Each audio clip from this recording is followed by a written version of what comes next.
Hello everyone, and welcome to yet another Soulsborne boss tier list. Today, I'm going to be ranking all of the bosses in Dark Souls 2, which is quite the task because there's like 40 some odd bosses in the game, including the DLC. I will try to streamline this to go as quickly as possible. If you're interested in knowing my criteria for my placements for each of the tiers on this list, I suggest checking out the previous videos, especially the Demon Souls ranking, as that's the one where I kind of go in depth explaining that. That should be linked somewhere around here. But before we get into the list, as always, you should be sure to subscribe if you haven't already, and leave a like on the video to help boost us up in the algorithm. Now then, let us begin with the first boss in the game, the last giant. It's not a very good start. I mean, like, it's pretty boring. Would I put it above Phalanx? I mean, ripping its arm off is kind of neat, I guess, so I'll put it above Dirty Colossus. Yeah, I do not rank it particularly high. It is a very meh boss, you know? Next, we have a boss that I actually kind of like, and that is the Pursuer. I like that you're able to encounter and actually kill it before you get to its actual boss arena. I think that's nice. It kind of mixes things up a little. It doesn't feel like this thing that just kind of dwells in this one space all the time, especially since you then encounter it in various other places after the fact. It's got a decent moveset. I like its design.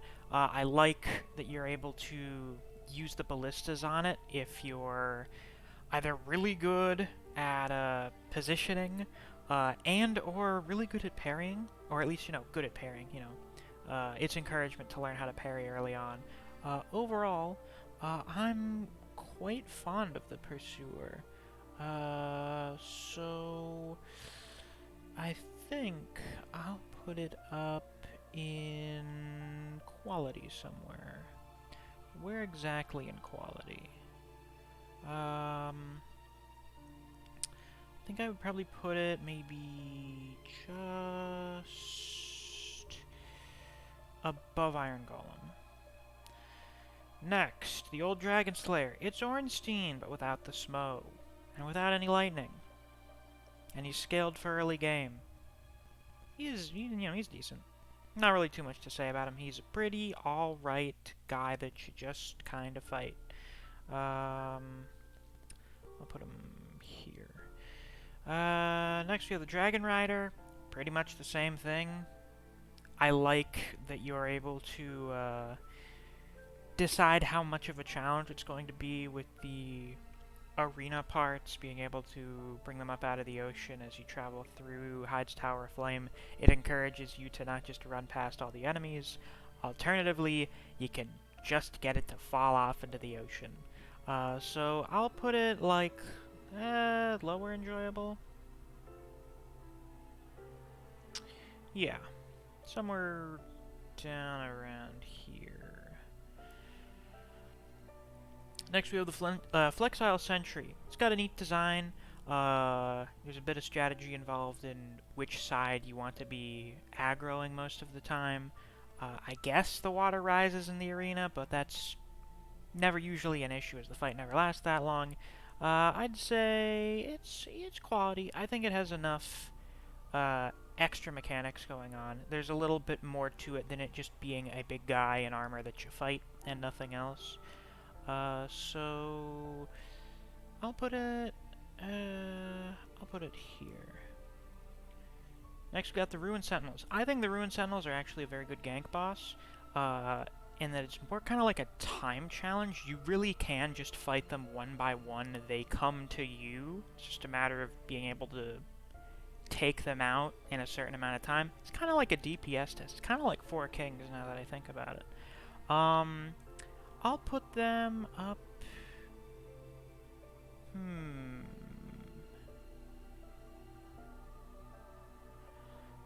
I'll put them here.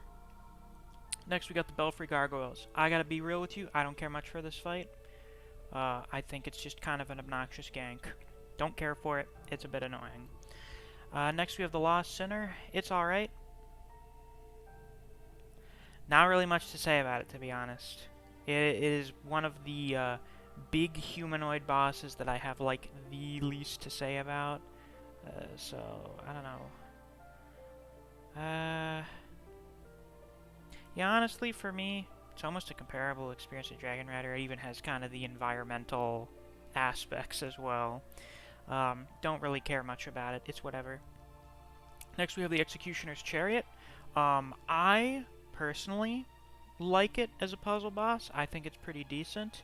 I like that there are 2 different ways you can go about killing it.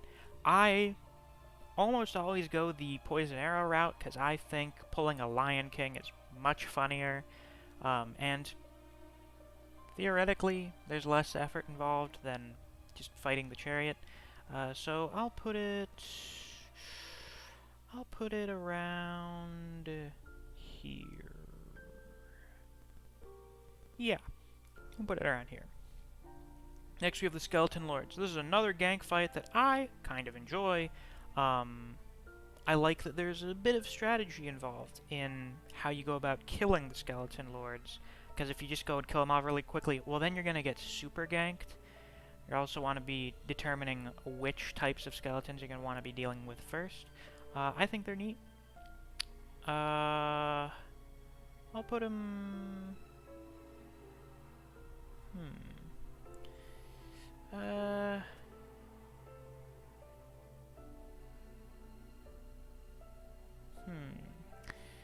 Tough decisions.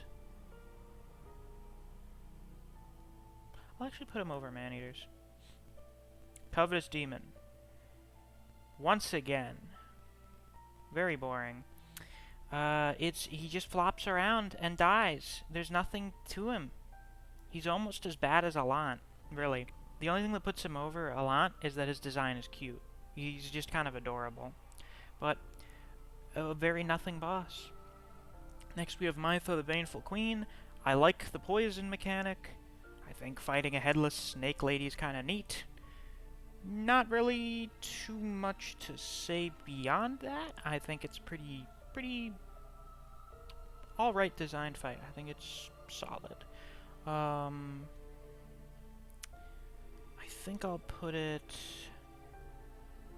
just a little bit below Pursuer. Next, Smelter Demon. Okay. Smelter Demon, very good fight, but it has 2 problems with it. One, hitboxes. The hitboxes on Smelter are a bit questionable at times. Sometimes they're very fucking bad. They're not very good. The other thing, the run-up to this boss is fucking terrible. It is so bad that I almost feel like I have to bump it down a little bit just for that. But it's still pretty solid, all things considered. So I'm gonna put it here in upper quality. Nah, I still like Penetrator more than Smelter Demon. Next, Old Iron King. I personally don't really have many issues with the hole in the boss arena these days, but the fact that it's there, not good. Not good. If it weren't for that, it would just be kind of a boring fight, but because of that, it kind of tips over the line into being more on the annoying side. So we'll put him here underneath the Belfry Gargoyles. Next we have the Royal Rad Vanguard. You fight a bunch of rats. I don't think I need to say much more. The Rotten is neat. I like the Rotten. I like kind of the areas that you're not allowed to go into. Well, you can, but you'll take damage. So it's kind of an artificially smaller arena. I like that you're able to cut his arms off, and then he can't really attack you. I think that's neat. And I like his design. I'll put Rotten... Where would I put him? I don't think he has anything too crazy going on. Like, he's pretty basic. I'll put him up here. He's fairly enjoyable. Next we have Scorpionist Najka. I like the whole going under the sand thing. I like being able to cut off the tails. I like that she's got magic and stuff like that. I like the little mini quest line with Man Scorpion Tark. I will put her... I think I'll put her around here. Yeah. Will I? Yeah, I will. Next. Fuck you, you piece of shit. Ooh. You know, actually, nope, this is one that crosses the line. This is another one that crosses the line like Capra Demon does, where it's lazy and also terrible. The Royal Rat Authority itself is really fucking obnoxious, but then they were like, what if we threw a bunch of, what is it, petrifying rats into the arena as well? Yeah, why don't you go, fuck yourself? Why don't you do that? Alright, yeah. Next we have the Prowling Magus and Congregation. Lazy again. I mean, it's just a bunch of fucking random enemies. Freya, she's alright, I guess. Don't like spiders. Guess kind of the puzzle gimmick aspect is sorta neat. I don't hate the boss. But I don't really have much of an opinion on her either, so... yeah, I actually find Ceaseless's gimmick a little more interesting. Twin Dragon Riders, it's lazy. It's not as lazy as, like, the Prowling Magus, but it's pretty lazy. Looking Glass Knight. Okay, I believe this is our first entrant into top quality. I really like this fight. I'm a big fan of it. I like the aesthetic of it. I like the Looking Glass Knight's design and moveset. I like that he can summon NPCs occasionally. He can even summon enemy players. That's really cool. Overall, it's a really fucking cool boss. I'm a big fan of it. I think I will put them... you know what? I think they're mechanically a little more interesting than Flame Lurker, so I'll put them above. Next we have Demon of Song. It's alright. It's after, like, the worst fucking area in the entire game, but there's not much of a run-up to it from the bonfire, so, you know, it's, I guess being able to only hit the head is kind of interesting, but it doesn't really have much going for it other than that, so I'll put it, like, around here, yeah. Next, Velstad. Another very good Night Guy fight. I suppose he has more actually going for him than Flame Lurker. Like, Flame Lurker doesn't really have much going for it in terms of, like, lore or character. It just kind of exists. It's really fucking cool, but it just kind of exists. Next, we have Vendrick. Vendrick is good as an atmospheric story boss. You know, getting to Vendrick, the reveal of Vendrick, the music starts, one of the best moments in the game. It's amazing. But the actual fight with him is kind of nothing. Yeah, he's kind of difficult in the sense that if you don't have a lot of the giant souls, it'll take a while. And he can kill you in like 2 hits, depending on how much health you have. Which is not generally... I will get into this later. I don't like bosses that take a very long time to wear down, but can then kill you in like 1 or 2 hits. Especially if they have a pretty boring moveset. Vendrick has like 2 or 3 moves. I mean, like, I'll put him in boring. He's not annoying, but there's just kind of not really anything going on. I'll put him a little above Seath just because, you know, he's kind of intentionally. It's intentional that he's kind of bland, because he's a hollow, you know. If it were Prime Vendrick, if we ever had a chance to fight Prime Vendrick, well, we'd probably get obliterated, but it would probably make its way up to here if we ever had such a thing. Oh man, I wonder if we would ever, in any future game, be able to fight some king or lord responsible for turning the setting into what it is in their prime. Yeah, if only we ever got some kind of chance to do that. Anyway, Guardian Dragon is literally just the dragon enemies that we've encountered once in Hyde's Tower of Flame, and that we'll encounter a bunch of times in the following area. It also has one of the worst soundtracks, like one of the worst OSTs out of any Soulsborne boss. Yeah, so I think he's gonna be going down around here. Okay, he's not... no, actually, I would say he's a little bit more lazy than this, than Prowling Magus, because it's like, oh, we got a bit of enemy variety here. Here it's just, oh, here's one of the dragon enemies that we already used. Yeah. Ancient Dragon. You know that really terrible type of fight I just described with Vendrick? Yeah. Yeah. Yeah. Giant Lord. It's real nothing. It's cool design. Not really much going on. Dark Lurker. Ooh. Dark Lurker. Now, getting to Dark Lurker is very annoying, but I would say the quality of Dark Lurker makes up for it. He's not so difficult that you're going to be running back there a bunch of times, so I'm going to give Dark Lurker a very high top quality, actually. Big fan of Dark Lurker. I like Dark Lurker a lot. Throne Watcher, Throne Defender. I think this is actually another really good duo boss.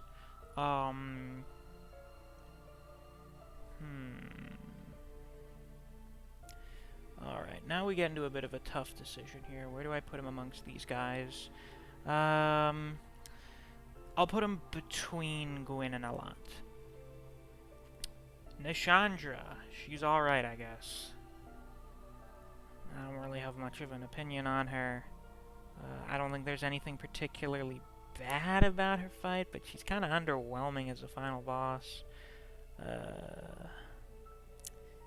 Yeah, I'm thinking, probably put her like, I don't know, around here or something. Would I put her top of enjoyable? I suppose. She's got a bit more going on than some of these other bosses, but for a final boss, Aldia. Aldia is barely a boss fight. The music's great. It's the music that's playing in the background right now. Aldia's a great character. The Aldia questline is incredibly interesting, even though it's really just you talking to the guy. But talking to him's interesting. Great dialogue, great voice acting. Well, there's not really much going on for an actual fight.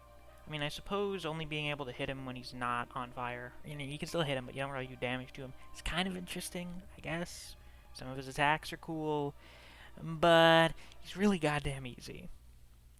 Now, moving on to the DLC bosses. You'll notice there's a bit of a pattern here with these. Usually there's one decent boss, one really good boss, and one boss that's fucking shit. Usually because it's very lazy. Like, they just kind of threw it in there to be in there. Kind of like the co-op areas. So we have Gank Squad here. You don't need me to tell you. They're pretty bad. It's just 3 NPCs. They go... I'd say they go around here. No. How low do I want to go with Gank Squad?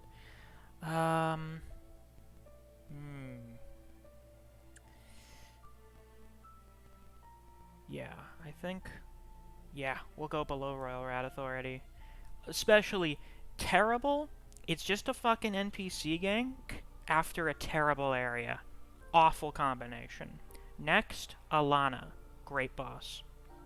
Literally just better Nishandra.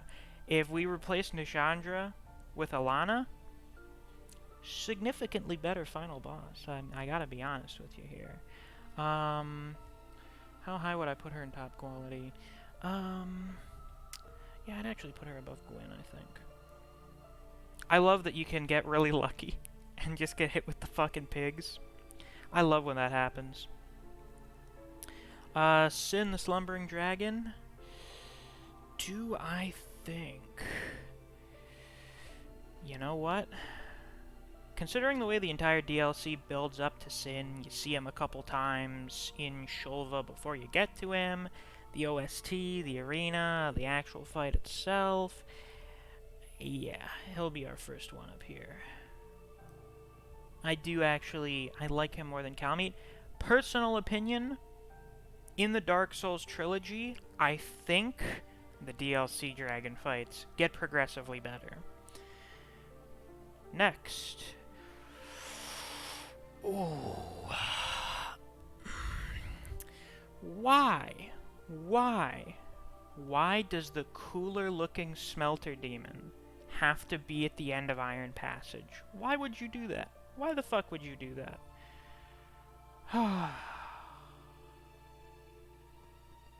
And his hitboxes are even more fucked.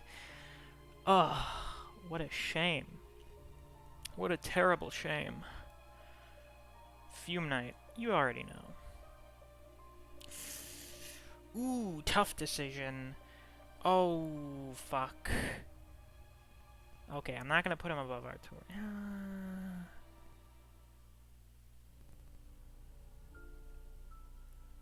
This is a very difficult decision for me.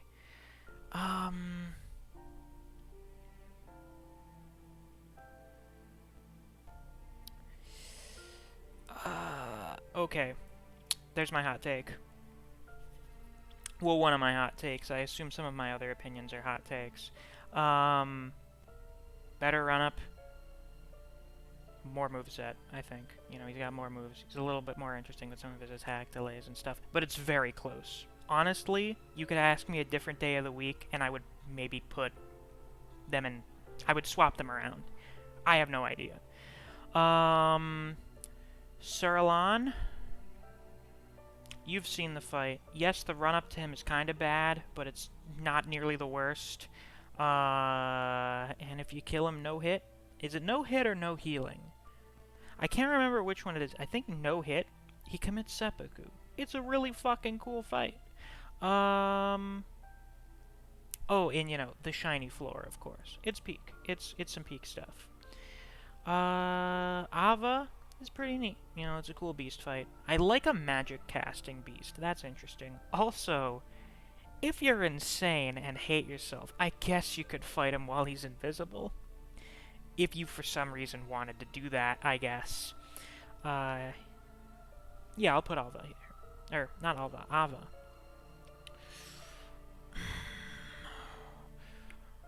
I haven't mentioned this. I never fight Ancient Dragon. I basically never fight Ancient Dragon.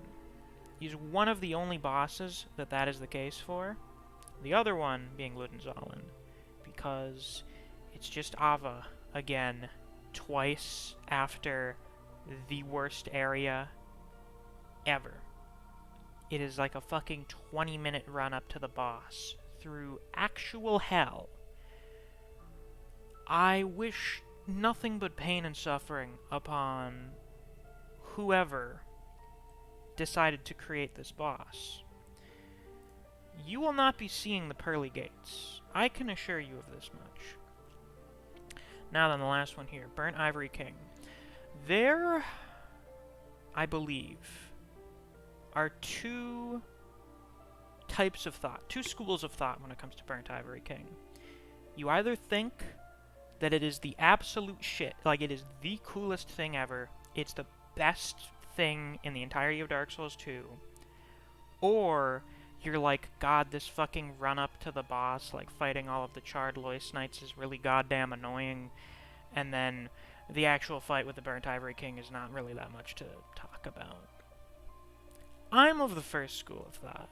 I think the Burnt Ivory King is one of the coolest bosses that they've ever done, and is my personal favorite in Dark Souls 2. I know some people complain about having to fight the Charred Loist Knights every time you go to fight him, and I kind of get that, but the normal Loist Knights take the pressure off. You're also able to basically choose how difficult of a time you want with the Burnt Ivory King. Just how many of the knights do you want to go get? And the king himself not being the most difficult boss ever after going through that is part of what makes me enjoy it. Because if we had to go through the Charred Loist Knights every time, and then you got killed by the Burnt Ivory King a lot, then I would probably be more annoyed. But generally speaking, I can beat Burnt Ivory King in like 1 or 2 tries. So I enjoy the spectacle in full. Not to mention, Burnt Ivory King, arguably the coolest motherfucker in the entirety of the Souls universe. He is the man. But with that, that is all for the Dark Souls 2 bosses. What did you guys think? Were there any particular placements you disagreed with? What would your own ranking be? Be sure to let me know down in the comments. And with that, that's all for today's video. So if you enjoyed, please be sure to like, comment, subscribe, and click that notification bell so you don't miss any of my uploads. I have multiple playlists full of various Soulsborne content, so you should check that out if you're interested. And if you enjoy the content I produce in this channel, I highly suggest you check out my Discord server. I have a link to that down in the description. Thanks for watching. I'll see you guys around. Take care.